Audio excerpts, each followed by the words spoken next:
Hello and good evening. Thank you for joining us for the Bay Area Case Studies Virtual College Fair. You are in the Explore Session 20. As you are entering this room, you may notice that your video and audio are turned off. You are still able to ask your questions to our panelists using the Q&A button on the bottom of your screen. If you have a specific question for one school, please include that school's name in your question. You can sign up for more sessions like this on our website, and the recording for this session will also be available on our website early next week. It will be on strivescan.com/BACS. So of course, you probably want to know which schools you have been assigned to in this session. So this is the order of session 20, and I will also include this in the chat as well. So to start us off, we will begin with University of Southern California. Hi, everyone. My name is Kelsey Bradshaw Carroll. I'll get my screen sharing all set up for you. And I am one of the representatives from the University of Southern California. My pronouns are she, her, and hers. I'm really excited to talk to you today about my alma mater. So obviously one of my favorite things to talk about, and then also my day job. USC is located in Los Angeles. We're about 2 miles south of downtown LA. It's a large private research institution. So you have a lot of access to the city of LA, as well as your classmates and the things going on campus. We have about 20,000 undergraduate students. I like to think of USC as big, but not huge. Pretty manageable class size with a low student to faculty ratio that gives you access to your classmates, to your professors for them to serve as mentors, references, letters of recommendation for you on down the road, as well as mentors in your field. So we give you this nice mix of large school experience and all the resources and opportunities that come with that, but a pretty one-on-one student-focused classroom setting as well. There are kind of 6 big things about your USC experience. You'll see them all listed here. In terms of interdisciplinary studies, we pride ourselves on having a lot of options for students. So there's about 150 different majors, 150 different minors, across 17 different schools at USC. So a lot of different things you want to study, from the arts to engineering to architecture, are all available on our campus.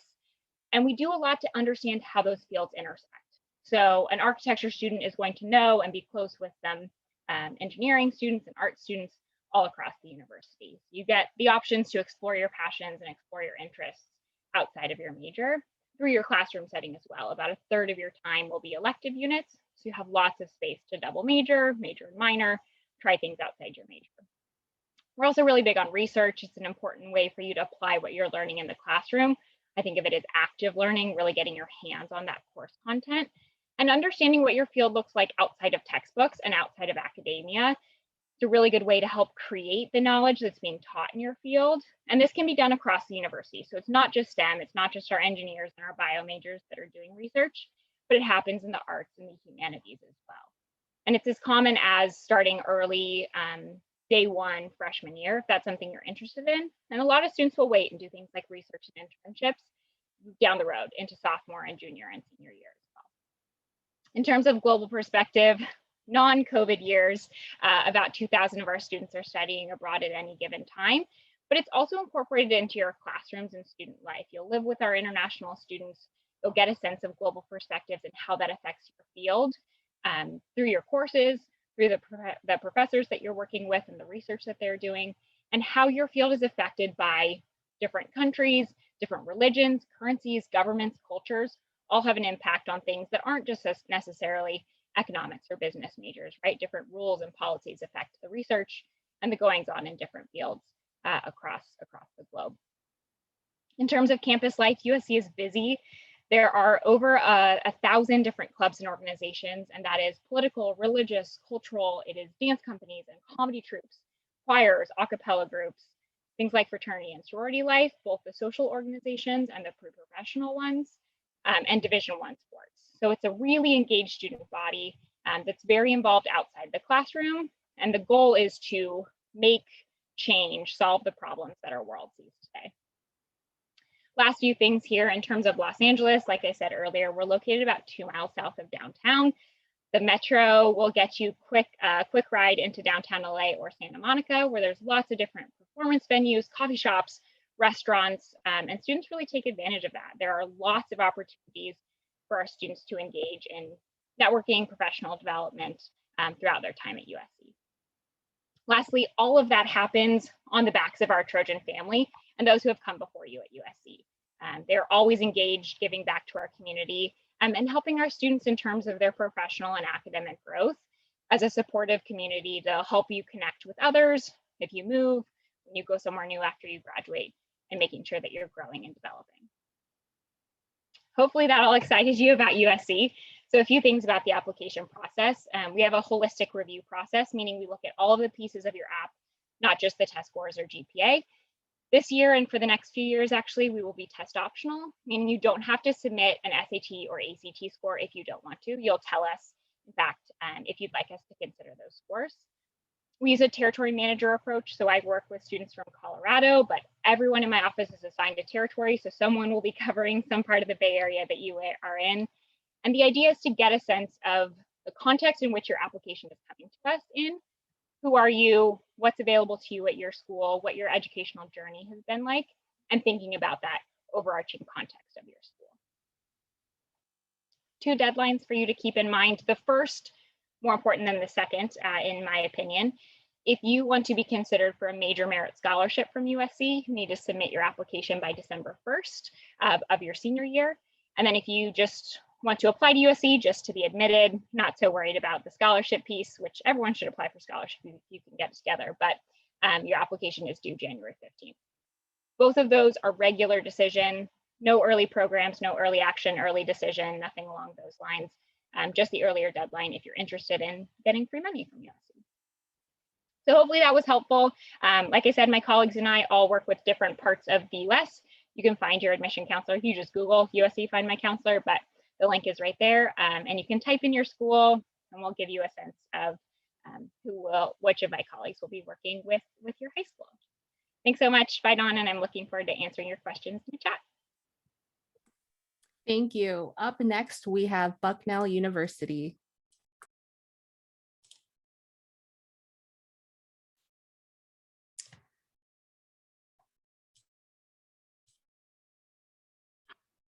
Whoop.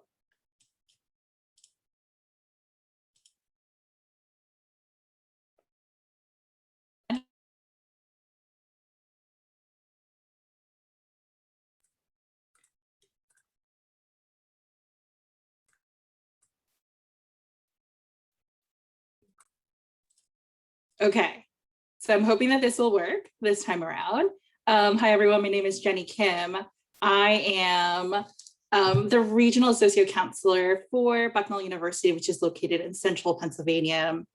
I am your counselor because I oversee all of California, and I am also an alumna. So after working at other institutions for 14 years, I came back 6 years ago to Bucknell because I just couldn't talk about Bucknell and just really loved my student experience at Bucknell University. To share a little bit about Bucknell, we have over 170 years of history. We are a liberal arts institution, a nationally ranked university that has a liberal arts curriculum. Our student population is 3,600 students, so fairly small, but however, still large because you will never meet your whole entire incoming class your freshman year. So you'll never be a number. You will be, once again, it's building the relationship is a priority at Bucknell, regardless if it's with friends, with peers, if it's with faculty, with staff. The average class is 20. Faculty and student ratio is 9:1. The impressive thing about this is when I was a student 20 years ago, that number was a lot higher. So I just love seeing as an alumna how the numbers are coming down because we're trying to prioritize students and for students to have mentors. And it's not just faculty, but really friends. And I can say after 20 years, I'm still friends and keep in touch with my faculty from when I was a student at Bucknell. The classes are taught 100% at Bucknell, which means by professors at Bucknell, which means there are zero graduate students and 0 TAs teaching, although we do have graduate programs. We have anywhere between 50 to 60 students in our graduate programs. However, they are never in the classes or in the labs. Bucknell has 3 colleges. We have the College of Arts and Sciences, we have the College of Engineering, and the Freeman College of Management. The College of Arts and Science is our largest college. It has more than 50 majors. It's about 65% of our student population, and it has majors over 13 languages. It has our really neat animal behavior major, where there's a primate center on campus with 4 different species. So if you're interested in calling your lab partner a primate, I mean, go for it. Our students love it. We also have a pre-health and a pre-law track, and we call it pre-health specifically and not pre-med, because there are students who are interested in going into dental school, into vet school, nurse practitioners. So the advising that comes specifically for pre-health is the overarching for those who are interested in going into the medical field, as well as the pre-law program. Our College of Engineering is our second largest, about 20%. We have everything from biomedical, environmental engineering, to a 5-year dual degree. So we get 2 degrees in 5 years, Bachelor of Science in Engineering and a Bachelor of Arts in any of our arts and sciences or in our management program. If you're interested in getting your master's in engineering, we do also have a 5-year master program. And if you apply your sophomore year, thinking about it, and you get accepted, your 5th year is free. So your master's is free. And our third college is our smallest. However, it's our smallest, but not it's the most fastest growing, there we go, college. And it's about 15%. We have everything from accounting, finance, managing for sustainability, markets, innovation, design, business analytics, so on and so forth. And I love that our students have hands-on classes. Like one of the classes is taking $2 million of our endowment. And that's the class. It's like, okay, here's $2 million and everything you just learned, let's work with it. Where's the investments going? As a student on campus, you will be involved in a lot. Right? We have over 200 organizations on our campus that you can be a part of as a student. We are a residential campus as well. So 92% of our students live on campus. We have guaranteed housing at Bucknell. These are just some of the statistics. We are test optional. We've been test optional for 2 years. We'll be test optional for the next 3 years. We will consider all merit scholarships for students, regardless if they submit a test or not. We have early decision, regular decision. However, we do not have early action. So once again, early decision for us is committing. It's binding. It means you've done your research and you love Bucknell. Should you get accepted, you would commit and withdraw your applications from other institutions. So we do have those 2 different rounds. However, we don't have interviews. So that's one less thing that you have to worry about for Bucknell. I believe my time is up. So I'm going to move it forward, just some pictures, but I will link my information in the chat box should you have any more questions. Thank you. Thank you. Up next, we have Reed College.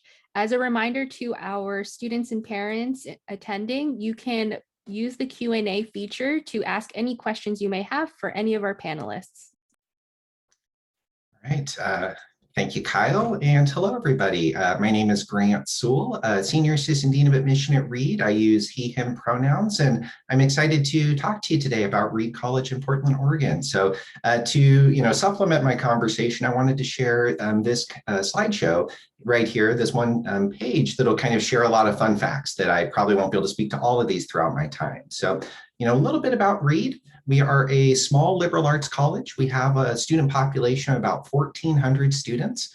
The majority of those would be undergraduate students. So, potentially like yourselves, pursuing a bachelor's degree. We have a small master's program. So it's a program with about 10 students. So, our faculty's focus and expertise is definitely working with first year and undergraduate students. Similar to what Jenny was saying about Bucknell, at Reed, all of our faculty teach all of the classes. So we don't have any TAs, we don't have any adjuncts. It's all, fully instructed by faculty who also serve as your academic advisors as well. So we have small student to faculty ratios at Reed. on average about 10-to-1, and our classes are small as well. So about 15 students would be in a class with you. And at Reed, we really lean into this idea of conference collaborative-based learning environments. And from academics to like our social and community scene, we really lean into this idea of rigor and community, which I think really kind of informs what we hope a student's experience would be like at Reed. So, if you're on campus, I would say a fun fact is there's more trees than people. So just kind of giving you that natural kind of image and, kind of snapshot in your mind. And we are located in Portland, in kind of a suburban Southeast Portland neighborhood, but about 5 miles from downtown Portland. So, very close and very connected to the city and the core itself of downtown Portland. On the academic side, for our incoming first-year students, all students would take a required humanities sequence called Humanities 110, which looks at the diversity of the humanistic experience.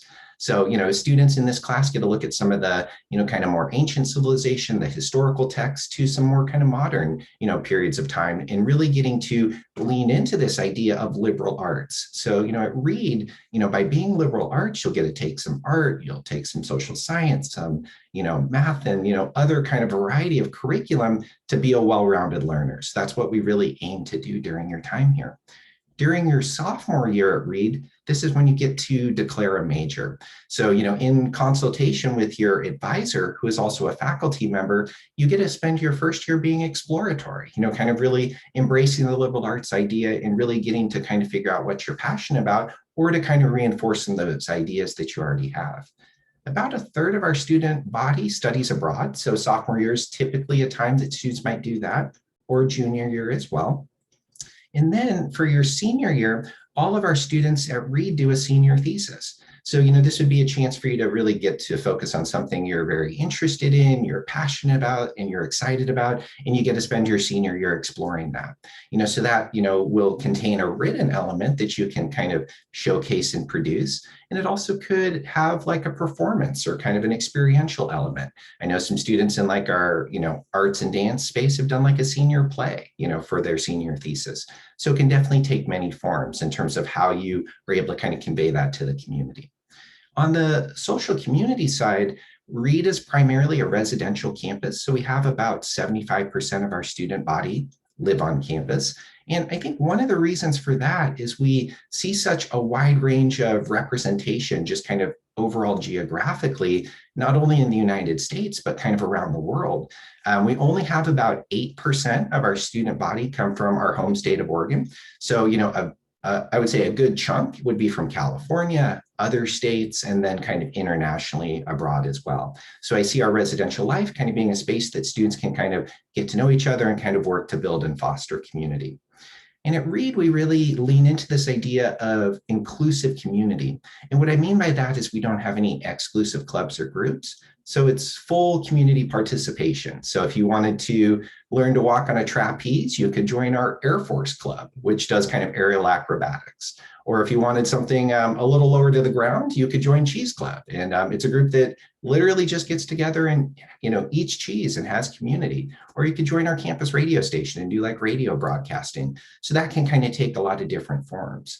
And then the other piece I mentioned about social community is we have a really strong connection with the city of Portland. So there's a lot of opportunities to have, internships, hands-on experience, volunteerism, whether that's through, an organization or a different school district. You can really kind of get your hands on a lot of experience here. On the application side, we do 3 different rounds of application. So there's a early decision, early action, and a regular decision. And we do holistic application review. So we want to look at all materials that you're going to submit to us. So your letters of recommendation, your essays, your transcripts, and kind of get to know you as a whole person. Reed will be test blind for the next 2 years. So we won't factor in, you won't have to send an SAT or an ACT score. After that, we'll kind of evaluate to see how that went for us and then kind of make a further decision. On the financial aid side, Reed does need-based financial aid. So we look at every individual applicant individually and put together kind of a customized package for you. So to do that, we ask for 2 documents, a FAFSA and a CSS profile that kind of allows us to get to know you a little bit better that way. And so if you're considering costs, just know that we'll kind of meet the need, whatever that is demonstrated. I know I'm almost at my time, so I would say, please, send your questions in the chat. I'd be happy to speak to that there. Or you can always email us at read@admission@read.edu. But thank you all very much, and I will turn it over to Dickinson College next. Thank you, Grant. And yes, Dickinson College is up next. And that would be me. Hello, everyone. My name is Phil Moreno. I'm the Director of West Coast Recruitment for Dickinson College. And I'm excited because you're here to explore. And if you decide after this presentation that you want to know more, then I'm your guy. I am Dickinson's regional representative based down in Southern California. I would be on your campus if this were in person. So really grateful for this opportunity to talk with you at college that perhaps you haven't really heard about. And that's okay. Dickinson has been from the beginning of our founding a community that brings folks from all over the world. In fact, 40 different states, 50 different countries, in a small community of only about 2,200 students. And what's neat about Dickinson and what I want to focus on today is what makes Dickinson distinctive. And Dickinson is a liberal arts college. So colleges like us here on the West Coast are places like Reed, places like Occidental colleges, the Claremont colleges, Whitman College, these small colleges that have very intentional communities. And so for Dickinson, what I like to say when you look at where we're located on the East Coast, central Pennsylvania, a couple hours outside of Washington, D.C. and Philadelphia, it's important to know that Dickinson is literally founded 6 days after the American Revolution for engagement. We're founded because at the time our country is just starting, and Harvard, Yale, William and Mary are teaching their students to become academics, lawyers.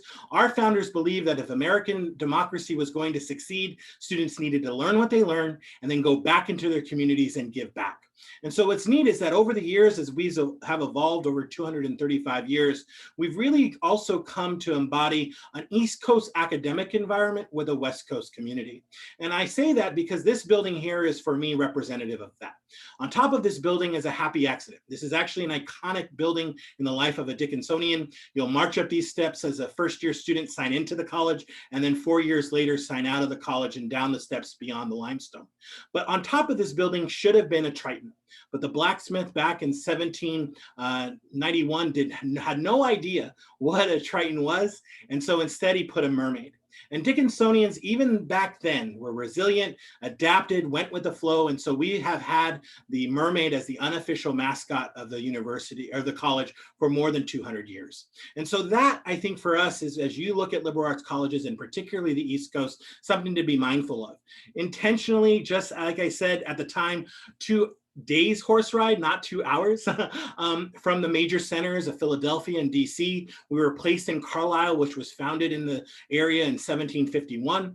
We benefit from having a very close-knit community on campus and in the town of Carlisle. Also benefiting this part of our community is the fact that the Army War College is here, as well as Penn State School of Law. So you actually end up having a lot more diversity in this part of central Pennsylvania than you would otherwise expect. The other thing to be thinking about, right, is liberal arts. We're small classes. We're a place that is intentionally investing. And so when you think of Dickinson, I want you to think of liberal arts, think about that engagement piece, right? The fact that now our students are guaranteed to graduate with research or internship.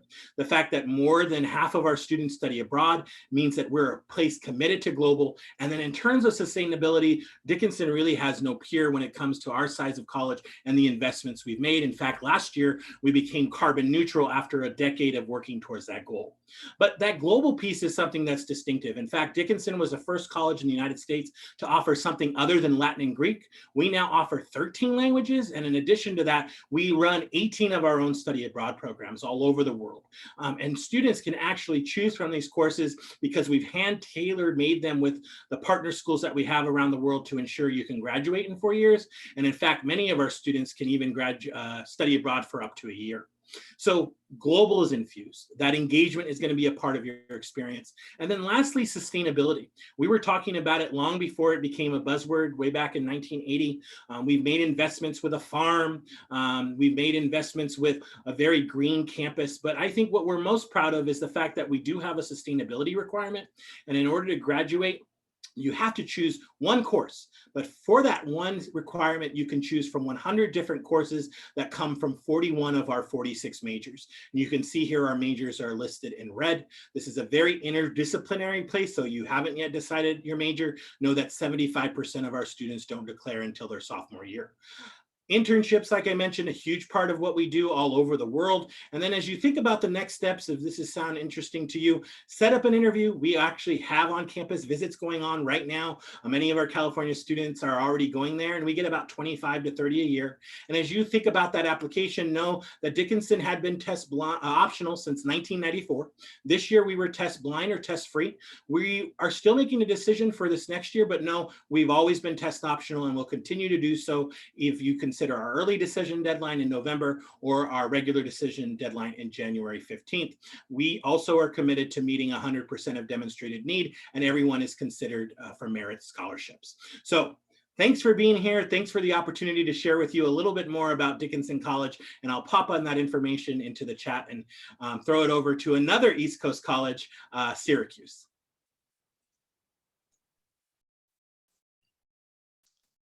Hey everybody, thanks Phil. My name is Peter Hagan. I'm lucky enough to serve as Syracuse University's Director of Admission, and I've been there so long that I used to show a VHS video to start information sessions, but I think my PowerPoint is going to behave. Great.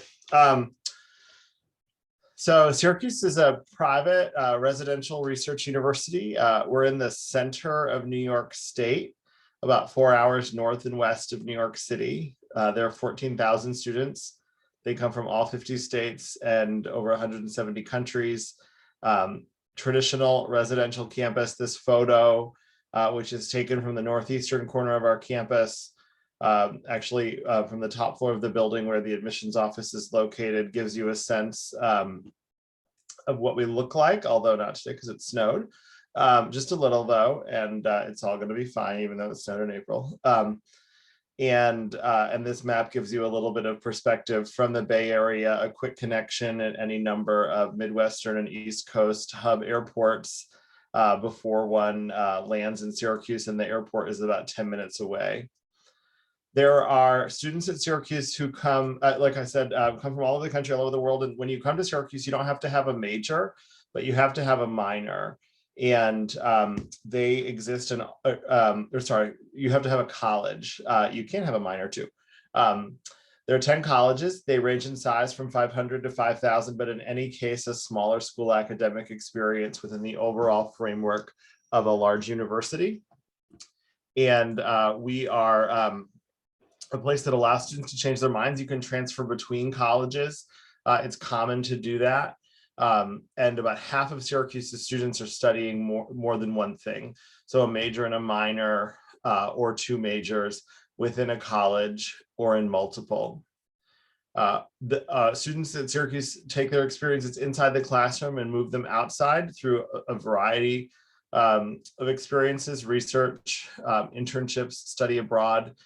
Study abroad in particular is an emphasis at Syracuse, as it is at some other schools that you heard about. We have 6 of our own centers, Syracuse faculty and facilities all over the world, in London, Florence, Strasbourg, Madrid, Hong Kong, and Santiago, Chile, and then semester-long programs in New York City, Washington, DC, and Los Angeles. And so a student in any major at Syracuse can go abroad. But back on campus, there's a lot going on. There are over 300 clubs and organizations. There's something for everyone.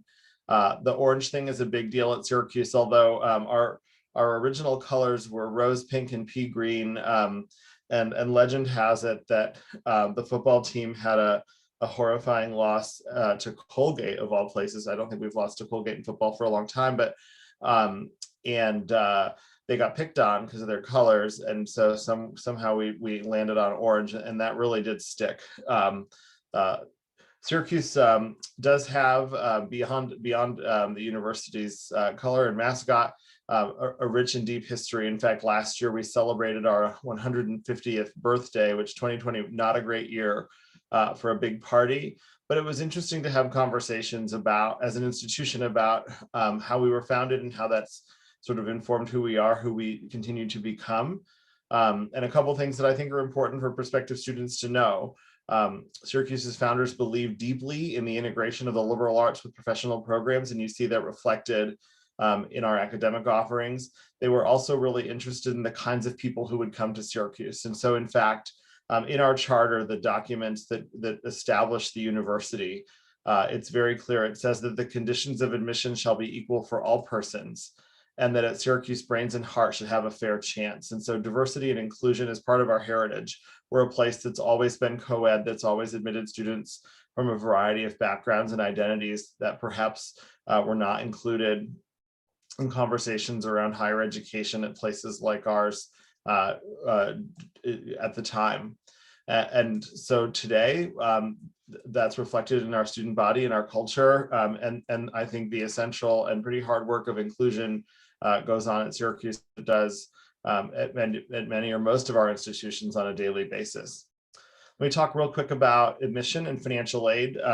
We're pleased at Syracuse that the university has the ability to meet the full demonstrated financial need of every student who's admitted.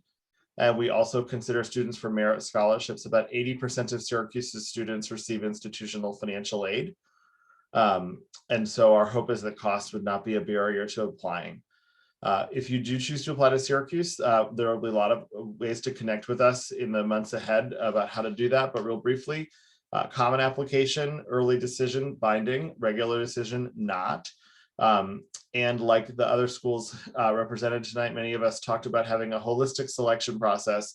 Holistic, not the best word. I don't get it. It's like it's a thing with me, but what it means is that we consider every aspect of your application, that this is not a formulaic approach. As you've heard my colleagues describe the selection processes at their own schools, our goal is in the admission process is to get to know you.